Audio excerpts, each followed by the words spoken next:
हाँ thank you sir. कहिए मुकेश जी।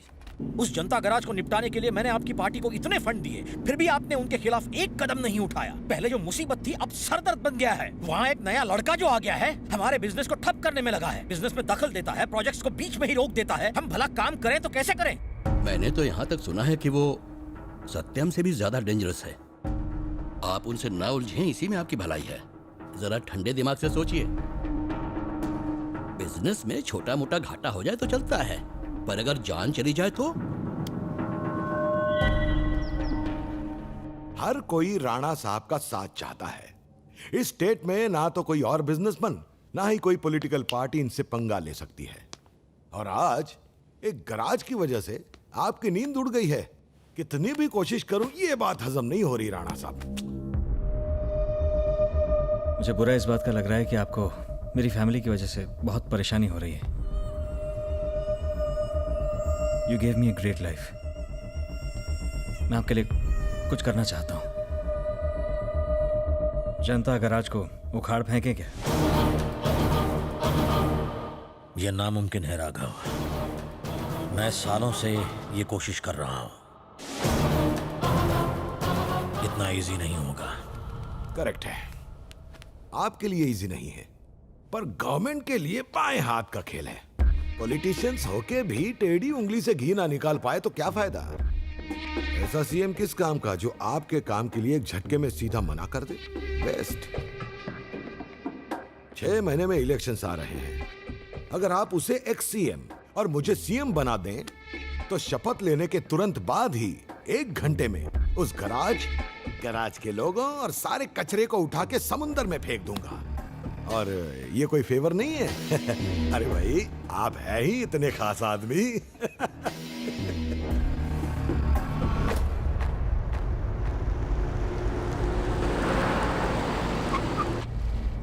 कुछ बड़ा होना चाहिए। गवर्नमेंट लड़खड़ा के गिरनी चाहिए। कोई ऐसी घटना होनी चाहिए जिससे स्टेट हिल जाए। कुछ बड़ा और जल्दी ही करना है तो शहर में सीरियल ब्लास्ट क्यों नहीं करवाते? बहुत से लोगों की जान जाएगी। There will be a lot of chaos. Perfect. इस घटना के बाद गवर्नमेंट हिल जाएगी।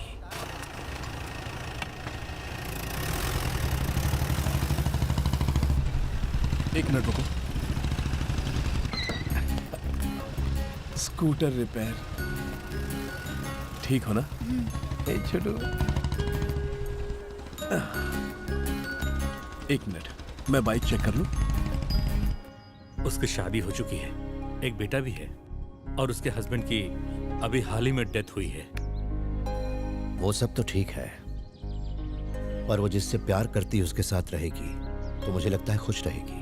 पर सब लोग क्या कहेंगे? समाज इसे गलत समझेगा तो? समाज के लिए आप अपनी बहन की खुशियां क्यों कुर्बान करेंगे? आप बस उसकी खुशियों के बारे में सोचिए। ये बहुत अच्छे इंसान है। मुझे और हमारे परिवार को हमेशा खुश रखेंगे। अब आप जल्द से जल्द शगुन लेके हमारे घर आ जाइए। कम से कम अब तो बहुत शादी के लिए तैयार हुआ। अच्छा है, वरना कुंवारा मरता। भाई नमस्ते। नमस्ते बॉस भाई, सुना है शादी पक्की होगी? हाँ। हैं? शादी मुबारक बॉस भाई। मुबारक मुबारक। नमस्ते आनंद भाई। हाँ नमस्ते। बहुत सुना है कि तुम शादी कर रहे हो। अरे तो टेबल इतना खाली क्यों है? गोश्त वोश्त मंगाओ, पार्टी शार्टी करो।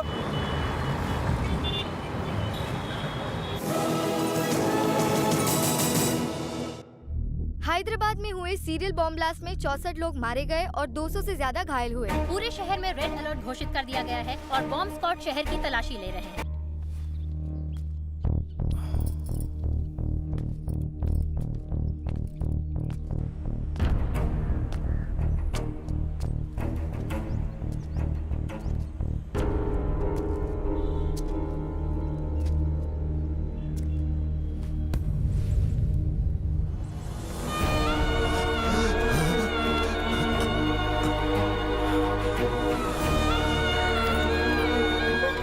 इनकी बॉडी हमें रेलवे ट्रैक पर पड़ी हुई मिली।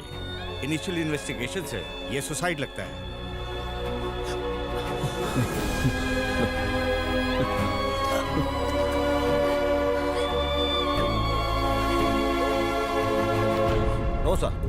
ये सोचना सरासर गलत होगा कि ये एक टेररिस्ट अटैक है। ये बिल्कुल अलग तरह से प्लान किया गया है। इसमें इस्तेमाल हुए weapons completely different and strange हैं sir, very much local sir. मैंने इस शहर में आए हुए लोगों पर नजर रखी हुई है। मुझे ये बहुत बड़ी साजिश लग रही है sir. What do you mean? इस अटैक की प्लानिंग यही हुई थी सर। बहुत बड़ी गड़बड़ होने वाली है। मुझे शक है कि इस तरह के और भी ब्लास्ट हो सकते हैं, इसलिए स्ट्रॉन्ग इन्वेस्टिगेशन की सख्त जरूरत है। हमें ये होने से रोकना होगा। कोई भी जल्दबाजी में नतीजे पर पहुंचना कहाँ की समझदारी है ऑफिसर? लेकिन सर स्टॉप इट। इस तरह के सेंसिटिव केसेस में बिना सोचे समझे कुछ भी करना बेवकूफी होगी। अब क्या ये भी तुम्हें बताना पड़ेगा? बिना किसी एविडेंस के अगर हमने कुछ भी कह दिया तो तुम जानते हो पब्लिक पैनिक हो जाएगी। Sir please trust me. Mister Chandrashekhar, इस तरह के हालात में अपनी पर्सनल राय थोपना डिपार्टमेंट की इमेज को खराब कर सकता है। यहाँ तक कि सरकार भी मुश्किल में पड़ सकती है। बात को यहीं खत्म कर दो। This is an order.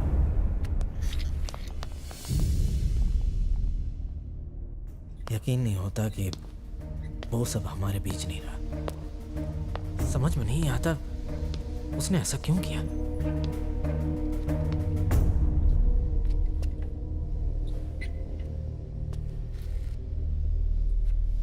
पिछले 25 सालों से मैं जनता गराज के खिलाफ था। I was wrong. आईपीएस बनने के बाद सोचा कि लोगों की सेवा करने का सबसे अच्छा जरिया पुलिस की नौकरी है। लोगों के दर्द को खुशी में बदलने के लिए एक नेक दिल ही काफी है। मुझे हमेशा इस बात का डर था कि तुम यहां रहे तो तुम्हारी जान को भी खतरा हो सकता है, पर मैं ये कभी नहीं देख पाया कि ये गराज गराज नहीं, लोगों के दुख दूर करने वाला मंदिर है। हाल ही में हुए ब्लास्ट में सैकड़ों लोगों ने अपनी जान गंवा दी है। मुझे यकीन है कि इसके पीछे कोई बहुत बड़ी साजिश है, पर इन्वेस्टिगेशन रोकने के लिए मुझ पर दबाव बनाया जा रहा है। अगर मैंने एक्शन लिया तो शायद मेरी जान भी जा सकती है, पर मुझे इस बात का डर नहीं है। डर इस बात का है कि और कितने लोगों की जान गंवाएंगे हम। जब भी मैं इस बारे में सोचता हूं मेरा दिल दहल जाता है। जनता गराज में न जाने कितने लोग मदद मांगने आते हैं। पुलिस आज बेबस होकर जनता गराज के पास मदद मांगने आई है।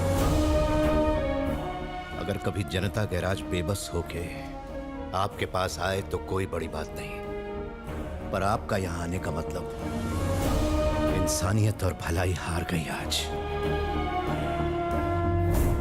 हम आपके साथ हैं।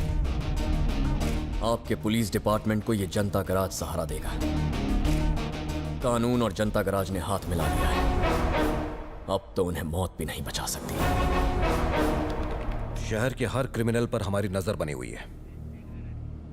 ये लोग देख रहे हो, हम इन्हें ट्रेस नहीं कर पा रहे हैं। अब तक ये पता नहीं चल रहा है कि ये कहां से आए हैं और कहां हैं। स्टॉप। क्या करना चाहिए अब? मार देना चाहिए।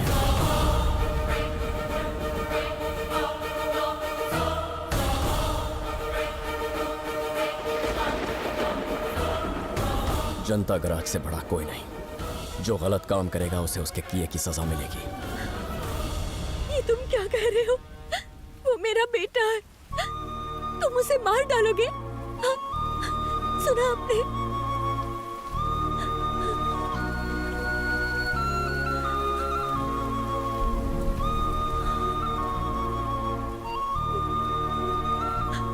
एक बार उसे बुलाकर समझाने की कोशिश कीजिए। आप चाहे तो उसे थप्पड़ मारना। वो हमारा बेटा है, हम उसे समझाएंगे तो वो मान जाएगा। कितनी बार समझाया उसे, पर उसने मेरे खिलाफ जाने की ठान रखी थी। अरे जिसने बचपन में उसे अपने सीने से लगाया उसने उसे मार दिया। अब वो तुम्हारी या मेरी हरगिज नहीं सुनेगा।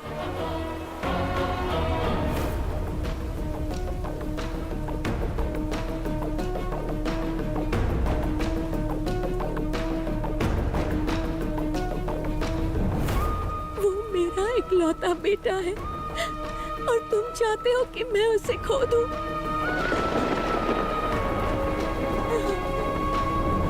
खोने गंवाने की बात तुम आनंद से ना करो तो बेहतर होगा। इसने बचपन में अपने माँ बाप को खो दिया। जिसने इसे बेटे की तरह पाला उसे जीते जी खो दिया। अपने प्यार को सिर्फ हमारी खातिर खो दिया। अब इसके पास खोने के लिए कुछ भी बचा नहीं है पद्मा। वो हमारा बेटा है। मैं भी आपका बेटा हूं। आपको मां मानता हूं और हमेशा मानूंगा।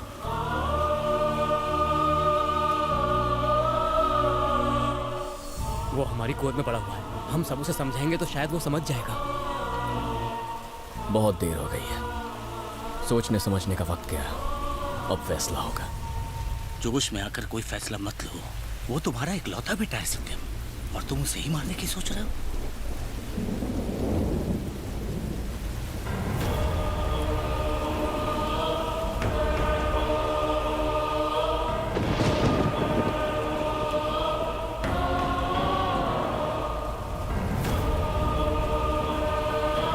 चाहे एक एक करके किसी पेड़ की सारी शाखाएं भी क्यों न कट जाएं, वो फिर भी मजबूती से खड़ा रहता है।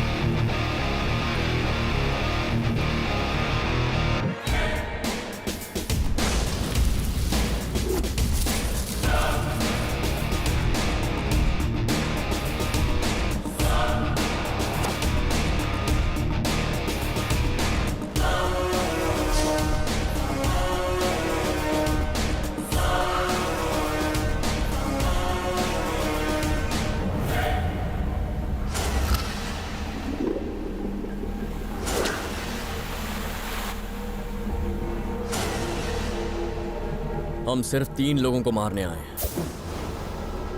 अगर गिनती बढ़ाने का शौक है तो आ जाओ।